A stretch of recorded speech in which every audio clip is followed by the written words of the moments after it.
د نیوز پری چینل لیدونکو السلام علیکم. ستړي مشئ په موکړې څو تازه لاندو مهمو خبرونو ته. حسن حقانی وایي طالبان له پاکستان پرته بل دایمي ملګری نه لري. په امریکا کې د پاکستان پخوانی سفیر راوس د ویلسن څېړنیز مرکز غړی وایي چې د سیمې هیوادونه په موقته توګه طالبانو ته اړتیا لري، خو پاکستان یې دایمي ملاتړی دی.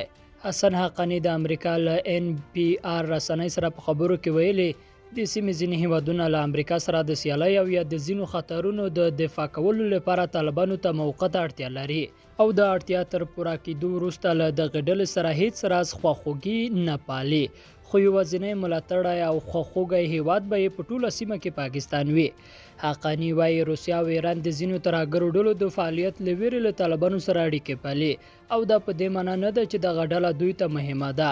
هغه زیاتوي چې د نورو هیوادونو پر خلاف پاکستان د طالبانو ملاتړی دی او د دغې ډلې پر مټ هڅه کوي په سیمه کې خپلې ګټې وپالي.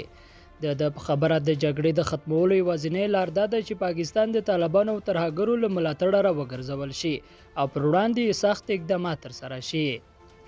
بل ورته ولسمشر غني په یوه ورځني سفر ایران ته لاړ. افغان ولسمشر محمد اشرف غني نن سهار د یوه لوړپوړي دولتي پلاوي په ملګرتیا ایران ته روان شو. ټاکل شوی د ولسمشر غني د ایران د منتخب ولسمشر ابراهیم رئیسي د لوړ په مراسمو کې ګډون وکړي. دغه راز به نوموړی د ایران له نوي ولسمشر سره وګوري او د دوه اړخیزو اړیکو د پراختیا او نورو مسایلو په اړه به خبرې ورسره وکړي. له ولسمشر غني سره په دې سفر کې دویم مرستیال سرور دانش، د بهرنیو چارو وزیر محمد حنیف اتمر او یو شمېر نور دولتي چارواکي ملګري دي. او وروستی اعلان خبر ده چې د بهرنیو چارو وزارت وایي نړیوال بنسټونه د بشري حقوقو نقض مستند کړي.